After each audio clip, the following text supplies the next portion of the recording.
Aloha. As a commander, I am responsible for not wasting your time. And I can assure you that the time that you spend participating in this annual suicide prevention training is worthwhile.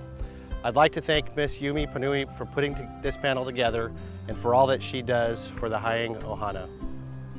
Taking care of our Ohana is the 154th Wing's first priority. We all need to do our share to prevent suicide from harming our precious community.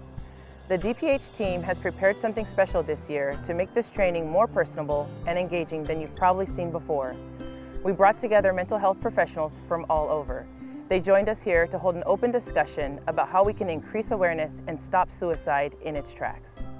These discussions may be uncomfortable at times, but they're exactly what we need to help ensure that no one is ever left behind and we can do our part in the great power competition, defend our state and nation, and fly, fight, and win. Mahalo for being here today and for taking this training seriously. Take these lessons with you and help us shift our culture to fight this issue head on. Finally, if you or one of your teammates needs help, please reach out. On a personal note, I can tell you that therapy and grief counseling has made a tremendously positive impact on me and my children. Mahalo. Hello everyone, Chaplain Roldus here. Before we begin the training, we have a short disclaimer for you. This topic may be difficult to discuss. Some of you may have had personal experience with suicide and it may be difficult to participate. At any time, feel free to take a few moments for self-care or ask help if you are having difficulty. We want open dialogue, but we also want to remain respectful of those around us. Even if you do not have a personal experience, someone in this room may. Statements should be respectful at all times. Suicide has affected us all in some shape or form. We need to create a direction where suicide and suicidal ideations are lessened or non-existent. Today, I ask you to play an active role in this stance. As leaders, our subordinates look to us for direction and inspiration. We set the precedent for the overall climate within our units. Talking about suicide is not by any means easy, but is necessary. There is power in showing people you care for them. So people ask me why I do the work that I do. The program that I represent is a program called Fight for Each Other. It's a suicide prevention program, and it addresses the two things that I think are missing in some of the military, the Air Force suicide prevention work. We don't talk about the impact that we have on friends and family, and we don't talk about our success stories. So I get up and I talk about, some of the folks that have lost people that are very near and dear to them. And then I get up and I tell a success story. I tell a story about a young Air Force captain who, on the surface, everything looked great. He had a beautiful wife. He had 2 kids. He was a hard-charging, prior enlisted young captain who was going through a PhD program, and his career was on fire. That was on the surface.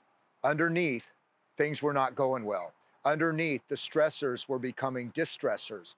Underneath, he was becoming overwhelmed by life and attempting to cope with everything going on. And so on the 21st of April, 1998, this young captain took 30 Flexerils, went up into the Uinta Mountains, walked a half mile in the snow, and he lay down in the snow knowing that he would never wake up again. 12 hours later, I woke up. And I'm here to tell you, I'm here to send a very important message that it can happen to anybody. It always gets better, and there are tools that are available that work. And I am passionate about this cause because I don't want anybody else to have to deal with the loss, the permanent solution to a temporary problem. And that's why we put this together, because we care, because that's the right thing to do. Aloha everyone, I'm Yumi Panui, the Hawaii Air National Guard Director of Psychological Health, and we're here today to bring you a really special suicide prevention training. We have some special subject matter experts here today in a panel, and we will be talking to you today about various suicide prevention topics. This year, we're really looking to expand our suicide prevention training to help it to feel a little more engaging, a bit more interesting, and a bit more dynamic, to help educate you about the different things about this very important topic. Thank you so much, everyone, for being here. So as we get started today, and we're talking about our different topics that we're going to be covering about suicide prevention, we're going to be starting off by asking our panel members to elaborate a little bit on the difference between stress and distress. Can you folks talk about that? Sure. I mean, the bottom line is stress is typically looked at as a negative thing. And stress is not a negative thing. If you got a deadline looming, it's a great motivational factor. It's a great way to kind of push yourself into doing something. The issue that we have is when we have too much stress in our life, and that's when we have other issues that pop up, which again, or eventually can transition into distress. So stress is caused by external factors. It's one of those things that, you know, hey, I've got a deadline looming, I got this going. Distress is when they've transitioned to that point where things are becoming overwhelming. And so instead of being able to deal with the different stressors that are in their life, they have things that are so overwhelming, they're like, I don't even know what to do. And that's when our airmen, that's when our people are actually get to the point where they're in distress. Thank you, Rob. Anyone else on our panel have something to share? Well, like one thing I guess important to point out is that stress might look different for everybody.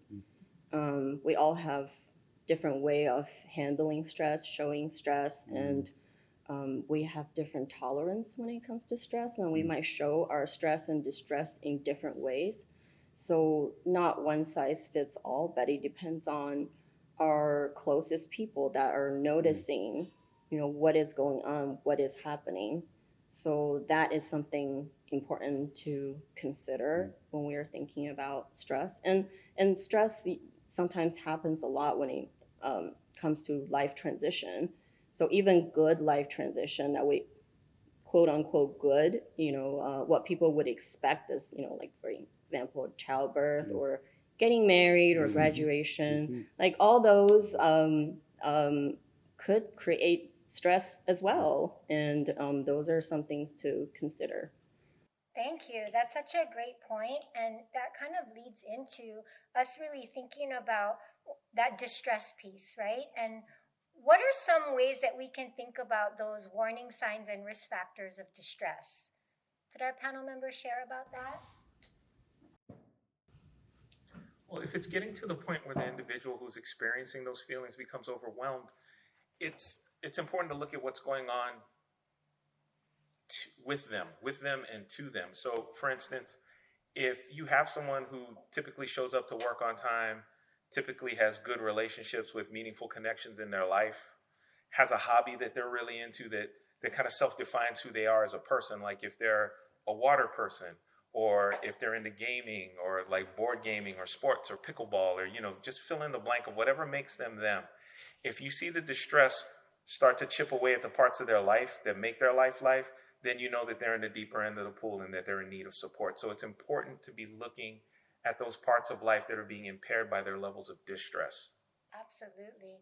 And would there be anything about maybe identifying areas for people that maybe they're not exhibiting those identifiable factors? Yeah, Chris, you made an absolutely great point. You know, the story that I'm going to relate to, there weren't any particularly outward signs. And it's great when the situation fits the textbook example of here's the risk factors to look for. But Chris made a great point. If you know your people, if you have that connection, you have that level of relationship where you can see where there's something off. So know your people well enough to know that sometimes the people who are hiding the deepest pain are the ones that are putting up the biggest wall and the biggest mask to try to hide that. Knowing your people is key. Thank you. Thank you for sharing that. And could we talk a little bit about the difference between immediate warning signs versus early warning signs? Well, sometimes you can't tell the difference. That's the challenge. And that's why it's so important to ask the question. When in doubt, just ask. Asking, are you thinking about killing yourself directly? Are you thinking about suicide? It's not going to cause anybody to kill themselves. It's not going to put any ideas in anybody's head, but it might actually open up a conversation And the worst thing that can happen is that person say, no, I'm not thinking about it right now. And then you say, okay, but can I still be here for you? So just ask the question when in doubt and listen. That's the first step. Any signs, but some people do, right? Yeah. So some people talk about suicide, or sometimes people make statements of like, I feel like I want to die, right? And if somebody makes a statement like that, that would be considered one of these warning signs. Increased alcohol or drug use, somebody who's searching, doing internet searches perhaps on ways to die by suicide. Those could be some warning signs. In addition, you know, when we look at like mental health symptoms, more depressed mood, anxiety, just somebody who's looking, when we go back to that stress and distress, somebody who's really looking like they're experiencing a lot of distress. Here's a phrase that I would caution people to listen for. The world would be better off without me. Mm-hmm. Because that is a cry for help. It's pain. And a lot of times people who get into that dark place convince themselves that the planet would be better without them. And we got to really caring about them and let them know, no, it's not. You're going to leave a big gaping hole in people's lives. And the planet is, the world is better without you. My life is better with you in it. With you. And Robert, may I add, like the sentence, it doesn't matter anyways? Yeah. It doesn't matter anyways. The world is better without me. I just want to die. Those are all huge, yeah. Or people will say things like, I can't do this anymore. I can't keep going through this, right? Signs that they're not explicitly saying that they have a desire to die, but that's kind of the message that's coming through. And for some people who would otherwise help them, what they're listening for is a direct cry for help, where they're saying, I don't want to be here anymore, or they're literally saying, I want to kill myself. And it's about being able to listen, not just for the direct warning, but the more nuanced one, like, I wish I could go to sleep and not wake up. Yes, that's right? I feel like I'm a burden, right? When they start identifying that way, it's not always going to be such a direct statement of being at risk, right? Sometimes it'll be a more veiled statement of being at risk. The world would be better off without me. That, as you guys were alluding to earlier. So it's about like listening to those nuanced pieces and literally having to care for that person, to work through your own stress and worry, to be able to address them and help them. Absolutely. That actually goes into if our panel of experts could speak a little bit about what could our leaders, whatever rank structure or senior level to junior level, what would you recommend to our leaders on paying attention, on kind of doing these things to support? Well, can I bring in, so they did a pulse survey for the construction industry, as you know, that they have really second highest suicide death rate in the country. And what they recommend to their leadership is that you need to harbor a kind and accepting, empathetic working environment. That's the most important protective factors that came out of that survey, is that from top to the bottom, you want to normalize help-seeking behaviors. You need to model and demonstrate kindness to each other, to yourself, openness, connection.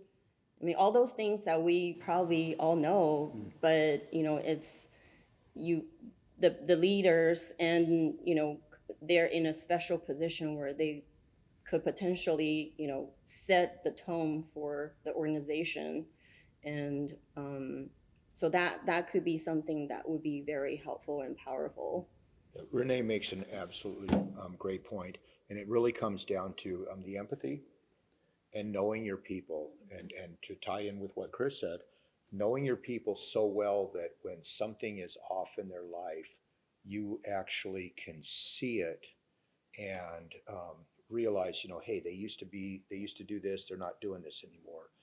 And so you may not have explicit warning signs, but you're able to see this as it occurs. When you're talking about leadership and being involved, leadership needs to be supportive. But back in the old days, we thought, oh, you want to go to mental health, that means you're trying to get out of work.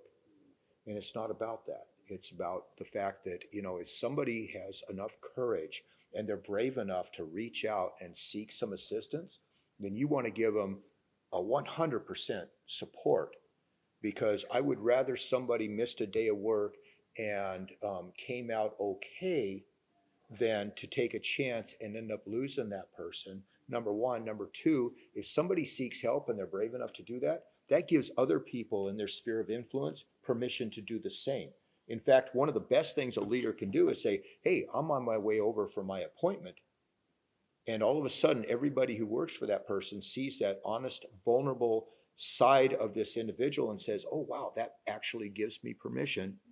And then the last point I'd like to make, leadership works both ways. It's not just leadership taking care of their people. It's the people taking care of their leaders. They can take leadership as well. Hey, boss, are you doing okay? It's a great question to ask. And sometimes, people in leadership positions, they think they've got to be invincible, they got to be strong, and they can't be vulnerable. And just somebody just saying, hey, are you doing okay, is huge and can make a difference in someone's life. A phrase that's often used in suicide prevention is everybody's business, right? A lot of times we can say, oh, suicide prevention work, that's for the clinicians, that's for the people who are trained to do this work. But it really is all of us caring about each other from the top to the bottom and back, like Rob said, from the bottom to the top, that really makes the difference. And I think one of the key things that can happen that's super important is if there is organizational structures to support someone that's going through a mental health crisis, that whoever's in leadership needs to be intimately familiar with what those are and be able to dispense that information to people at risk, or be able to dispense that information to the leadership that's under them. So culture defines communication. If it is an open culture, because within the culture of defense, there's an expectation of strength, competency, mastery, and dominance. Things are needed when you're defending something, right? But to be at those levels and to be efficient at those levels, you have to be able to maintain your physical, your mental, and your spiritual health, and your relational health, right? So it's important to know that what the available resources are within that organization and within that structure so that they can be given forth. Because a lot of times people who are in distress are not just dealing with their direct distress of not wanting to be here, secondary to suicidal thought. They're also dealing with the distress of, if I disclose, I'm going to be in no man's land. No one's going to be there to support me. This is going to go incredibly bad. And to have someone in leadership be able to say to them, not necessarily. We have these things in place that may be able to give you support. Let's explore them. And I think from the top all the way down, the stigma needs to be removed. And that once the stigma is removed, then it'll be a lot more of an open culture. I mean, in the military, we have so many acronyms. One of them pertaining to suicide prevention is the ACE, ask, care, and escort. And you talked about asking already, because maybe somebody on the panel maybe discussed maybe why could it be awkward asking this question, or maybe some barriers to asking directly, are you thinking of killing yourself? The chief barrier in asking someone who's at risk for suicide, for the person that's wanting to assist them, is the fear that if somehow they fail in assisting, that this person will die, and that their passing will fall on them, and that responsibility fell on them. It's that fear that keeps the question unasked. Right. Yeah. Thank you for sharing, Chris. And comes to our second part. So caring. How would somebody show care or exhibit that they care for their wingman or colleague or troop or even supervisor? How would that look like? Listen. Listen, yeah. Yeah. And Two listen. ears and one mouth. Mm-hmm. Yep. Listen with intention. Listen. Because a lot of times when we're listening, we're thinking about how we're going to respond. Mm-hmm. And, I'm thinking about what my next move is. But just really, all you have to do is listen in that moment. Let go of everything. Just be in that moment. That's the most powerful thing to do. Yeah. Or what you're going to do next. What's the next thing? How are we going to solve this? Right. The other piece is the context under which you're looking at the way the person is speaking to you. If they're reaching out, then you need to look at that as in some models, as they say, an invitation. right? And by them saying to you something that is questionable, that's not them saying, hey, I'm telling you this questionable thing so you can totally ignore me. Right. I'm telling you this questionable thing because there's part of me that wants to survive but doesn't quite know how to get there. And if my own self-survival skills were intact, I wouldn't be in danger. So the best I can do right now is lob this questionable statement to you in hopes that you'll take my invitation, right? So it's about the questionable statement or the risk statement, and not looking at it as a grenade that you're handling, but look at it as the door being open for you to step through and saying, let me accept this invitation, and then let me follow up with one of the best statements that I hear supportive people say, whether they're professionals or they're just friends. Tell me more. Yeah, it does show like your care, and sometimes they feel hopeless, right? Or in that situation. So what about like, how does connectedness help in this part in certain situations? Body language, that's a huge part. Even might go back to ask again, because like when you're asking somebody the question, you sit down, you get to their eye level, you focus on them, watch where you're, really engage with the person. Doesn't have to be words sometimes too. And when they're listening, your eyes are not going elsewhere. They're maybe get a little close to them, ask for permission. Hey, can I put my hand on your shoulder or something? With that is a huge piece of connecting. Yeah. Thank you for sharing. So it's like actively listening and being intent, and also to my last point, so escort, we have people like the chaplains, a primary care physician, or mental health, or the hospital. When do you think is a good time to escort this person, troop, to those professional people? How do you know when it's appropriate to take someone to higher level care? I think we focus on the C in the ACE model, right? That we're really focused on the connectedness instead of, like Renee said, that we're thinking about, well, what's the next step? That we just are able to sit with our own distress in knowing what this person is sharing with us and the struggles that they're experiencing, but that we're letting them drive the conversation, that we're letting them tell us what's going on with them without us just jumping to the solution, right? Let's call UME or call behavioral health, or, right? That we're sitting with them in the distress. Us too, right? During those conversations, they're difficult for us to sit into, and yet that's the important part of the C, the connectedness. So as we transition into our next topic, and we're going to be talking about lethal means, it's important to identify how research really has shown that creating time and distance between lethal means, right, and that time-based intervention is an important facet of lethal means. The military uses a method called go slow for time-based intervention. Could our panel experts please share about their expertise on lethal means as well as the importance of time-based intervention? When we're talking about lethal means safety, really time is the friend of somebody who's in a suicidal crisis. When we look at data of people who have had a recent suicide attempt, the majority of the people surveyed, 71% of the people surveyed, took the action to end their lives within an hour of making the decision. And we break that down a little more. 48% in less than 20 minutes and 24% in less than 5 minutes. So those statistics really show the importance and the how crucial time is when we're talking about somebody who is in crisis. It goes along the same idea of taking the car keys from somebody who's been drinking, right? It reduces bad outcomes in volatile situations.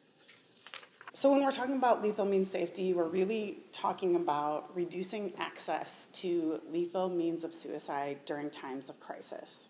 When we look at data, again, firearms are the most lethal method of suicide, with 9 of 10 suicide attempts with firearm resulting in death. When we look at suicide deaths among military members, the majority of military members and veterans are dying by suicide by firearm. That is a little bit different in Hawaii, as the majority of people who are dying by suicide in Hawaii is by hanging. So we're going to talk a little bit about different methods, about how to reduce access, and really ways to make our homes safer is really the goal of these discussions. But really the idea is that having access, easy access to a firearm or to other lethal methods of suicide during times of crisis, during times of thinking about suicide, that it increases the likelihood that somebody will die by suicide. So really, there are multiple different ways, like Rob was talking about, using a cable lock. You could use the cable lock, give the key to somebody that you trust to hold on to the key. You could put the key in a cup of water and put it in the freezer, right? That creates the time and space. The piece of ice has to melt in order for you to be able to get to the key. So there are different strategies that you can use in terms of locking firearms. And when do you remember I asked you, I said, I just assumed that all service member knows how to properly use a gun lock, and then that was my own bias. But then I found out that even people who is an expert when it comes to all their weapons, and not everybody actually knows how to use the gun lock. So never, like, that was my own bias, and I would like to correct that. When we look at data, it really, firearms that are not stored securely in our homes create more of a danger for ourselves and for our families, even for our children. And even speaking with the person and honoring their perspective, right? If an airman comes to you and says, "Look, I do not want to secure my weapon if it cannot secure my home," and having a respectful response and not having a power struggle and saying, "You know what, I hear you and I understand that home security is important." But in this instance, it's not the threat outside of the home, it's the distress that you're under that's the direct threat to your life. This weapon would best be secured while you're at risk, and then once you're not at risk, you can come back and you can manage your weapon as you had before you got into a risk state. You're right, though, Chris. It's important that these conversations are really focused on the person who's at risk, right? It's not about me telling you what I think you should do or how I think you should try to keep yourself safe or keep your family safe. It's really about partnership. It's about us working together to create a safer environment for you in your home and for your family. So what can we do? You know, if you're not willing to lock your firearm, what other things could we do to try to create a safer home environment? And it really is about that collaboration, about coming up with a plan. Thank you for that. It really is important to think about that time-based intervention, and that how do you put that distance and space and time between a distressed person or a person who's at risk with the lethal means, right? And that is the basis of the go slow model with the gun lock safety, right? As we transition a little bit with lethal means, could our panel experts please talk a little bit more about the specific lethal means that are more common in our local Hawaii community? Sure. So the thing that comes up most often here and that we know is that nationally, firearms are the number one method of someone dying by suicide. Locally, in Hawaii and also in other parts of the Pacific, and interestingly enough, in Puerto Rico and U.S. Virgin Islands, it's by strangulation or by hanging, right? And that presents its own set of challenges because it's not like we have a bunch of research that denotes the best way to stop someone from utilizing strangulation as a lethal mean, right? But because we know that, we can start tailoring our discussion about that. And when we're securing the environment, the home environment, working in tandem with the person at risk, we can go to them and say, "Hey, look, based on your life stressors and based on the things that you've shared about where you're at right now, being at risk for suicide, we want to make sure that your home is secure." So one of the things we want to look at here, because what we've seen statistically is people tend to hurt themselves through strangulation. We want to make sure that anything that could be used that we can secure, we're securing, whether that's extra rope, cords, things that aren't being used for what they're for, like not having a bunch of like clothesline lying around, cords, and having that discussion with the person and making sure that they're open to that and that they understand that, and saying to them, what do you think around this environment could make you unsafe, right? Because you're an expert of you. This might goes into like the safety planning part then, but I guess the movement really has begun to talk about, suicide-proof your house, safer house. It's called Safer House Initiative. Basically, the whole concept is whatever's underneath a roof or somebody's home, we want to make it as safe as possible. So that includes, improving relationships sometimes, and medications, poison, like you said. And one person actually put it in the best way for me is like a stick figure drawing. So I'd say if somebody is running toward a cliff and they are about to fall off the cliff, what would happen if they fall onto a huge pillow at the very end? What happened if you put a net in between? What happened if you put a sign says, watch out, there's a cliff in front of it. So the more layers that you put in, the safer that person will be. It might not be 100% effective, but the more that you think of, the more you do, the more you make your home safer, the better outcome that it could potentially be. All great and valid points. One of the things that we were discussing earlier was talking about how common household goods, ropes, pesticides, sharps, alcohol, and knives can all be lethal means. And one of the common means that we had also heard talked about recently was medications. And there are steps to make sure that these medications are disposed of safely. So it's important. It goes in tiers, right? You want to look at the medications that are not being used or expired, right? And going to places where they can be safely disposed of, like checking in with the pharmacy and saying, do you have a drop-off program? Or checking in with your local police department and saying, can I bring these meds in and can you dispose of them safely? Then there's locking abuse-prone meds, like pain meds, like opioids, and making sure that those are locked up so that they can't be used as a lethal mean. And then also being in contact with your pharmacist and making sure that it's like, hey, what can I do in terms of dosage? Because sometimes we have over-the-counter drugs that we buy in bulk at large, membership stores. I don't want to mention them because it's like no freebies here, guys and gals. But if you go to a large membership or a subscription store and you buy a massive amount of a particular med, that could be a lethal mean.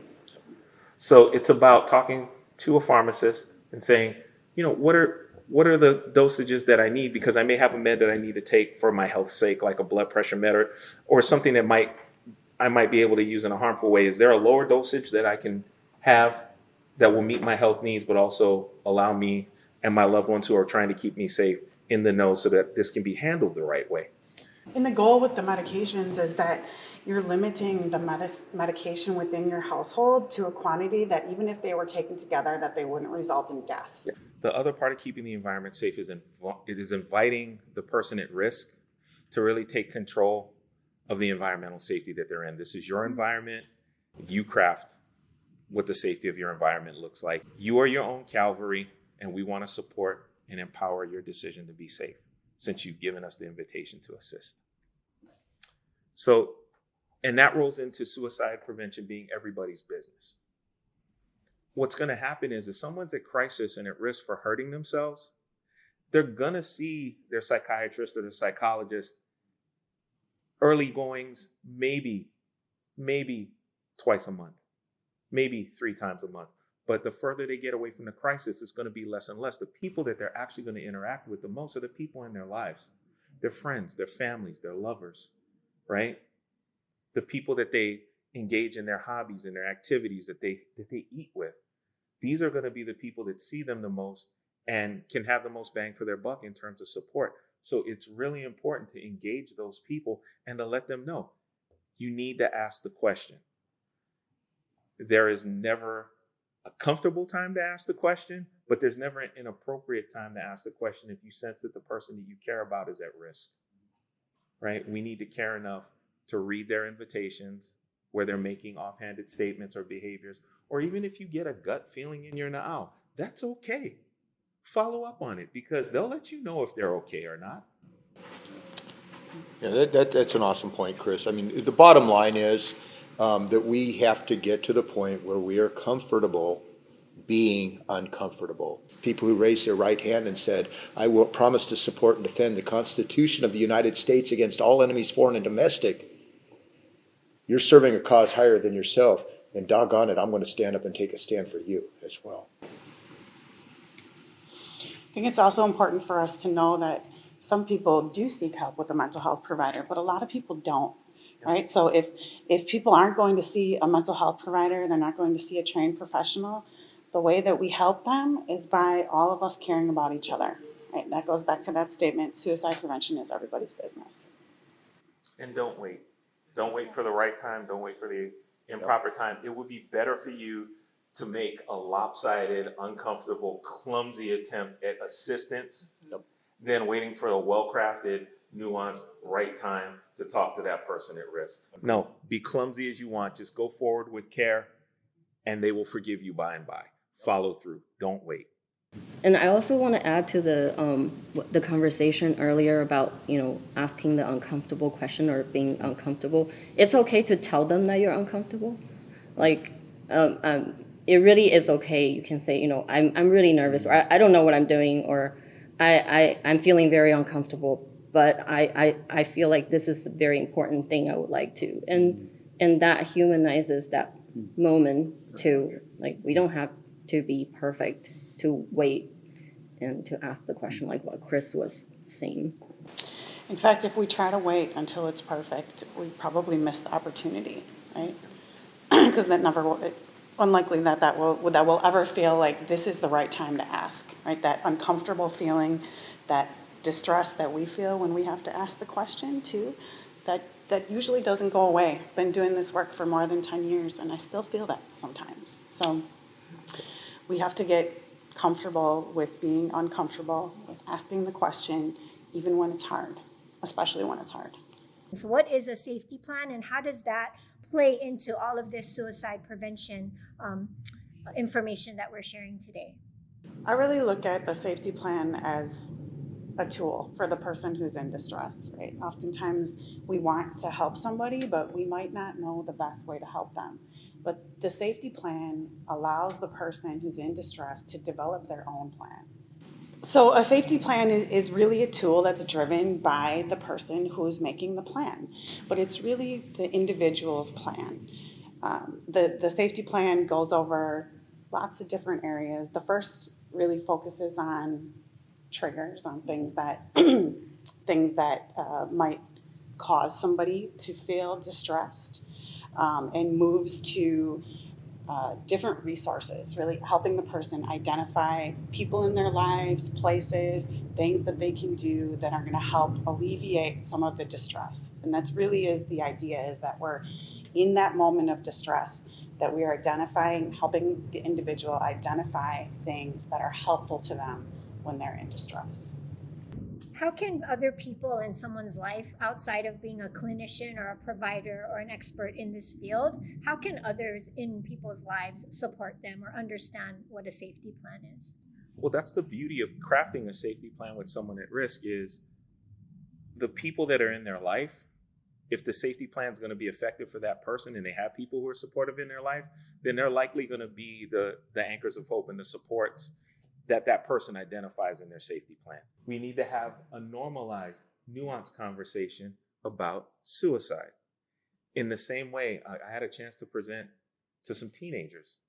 And I said, look, if I was up here presenting before you and started talking to you about something I was going through, and I had just got done wolfing down a burrito, like a chicken burrito, right? And you see me start choking, what are you going to do? One of the kids raised his hand. I said, you. And he goes, I'm going to call 911. I said, that's awesome. But while my face is turning blue, what are you going to do? He's like, I'm going to run behind you. And I said, right, you're going to run behind me. You're going to put your arms behind me on my trunk and start pulling on me until the chicken comes flying out. Cue to credits, happy ending, right? And he goes, yeah. I said, because you've been trained since you were small that this is what happens when somebody chokes. We need to have the same public health response to suicide. That when somebody presents with being in the deep end of the pool of distress, we need to have a maneuver that we do. Instead of going behind them and pulling, what we do is we go to them and we ask them the question, are you thinking about killing yourself? Yes. I'm not going anywhere. I hear you. Talk to me about where you're at. Tell me more. You don't have to do the Heimlich maneuver perfectly. If you're close, it's going to work. So what happens is a lot of times when people step into suicide prevention support and wanting to be part of that method or that movement is after they have a lived experience of loss, of losing someone to suicide or having a lived experience of going through but not completing a suicide attempt. And the idea that we're looking at is not having them have to wait until they go through loss or experience a crisis. Why not be proactive and be trained in that, so when the opportunity comes to give support and to make sure that people can get what they need to be safe, have that done on the front end as opposed to having it be a post-vention, though those are valuable. Have it done on the front end. Be prepared. That way it may lead to a situation where you're not experiencing loss or an attempt. You're actually experiencing an opportunity to get help. That speaks to the same idea of CPR and the Heimlich maneuver, right? That we're preparing people to have these skills, so if the event ever comes up, that they already have that within them. Precisely. Same idea. Precisely. Suicide prevention. So for instance, when people go through training, if they're doing like combat medicine or combat CPR or combat care, they're learning how to put a tourniquet on someone in a situation where they're experiencing live combat. How often are they actually going to experience live combat in their day-to-day lives, as opposed to seeing people that are going through psychological distress, behavioral distress, feeling critical amounts of stress to the point where they're going to harm themselves? There's probably more utility, though there's value in learning how to do a tourniquet, and we don't want to downplay that. There's more utility on a day-to-day basis of learning how to help someone out of a behavioral crisis. It seems like having an awareness, and sometimes it could be a muscle memory, and having more training, and I do thank you all for your expertise and knowledge, because I believe that this training would definitely save lives.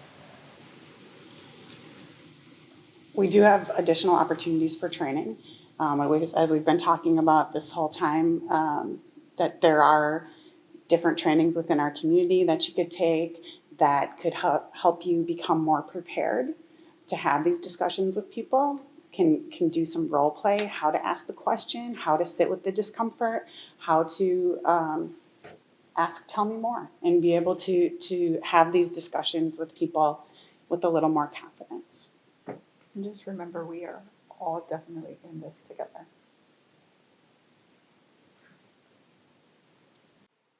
Mahalo, everyone, for viewing this year's training. Making small changes in your attitude towards suicide prevention can lead to the social change we need to normalize doing the right thing. Understanding distress, risk factors, and warning signs of suicide, and being connected can help prevent harmful behavior. As you return to work, I challenge you to act on this year's training.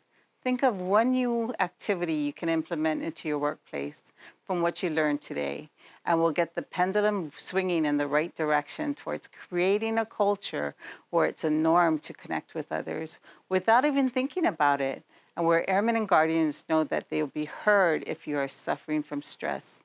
Stress that can lead to harmful behaviors. This is how prevention looks.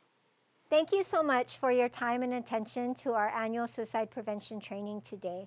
Please take out your phones and scan this QR code, and please do this brief survey to let us know what we can do better. Also, on this survey, you can also identify if you would like to take additional trainings. There are additional trainings available that could better equip you to feel more comfortable in asking that question or helping someone who's in distress.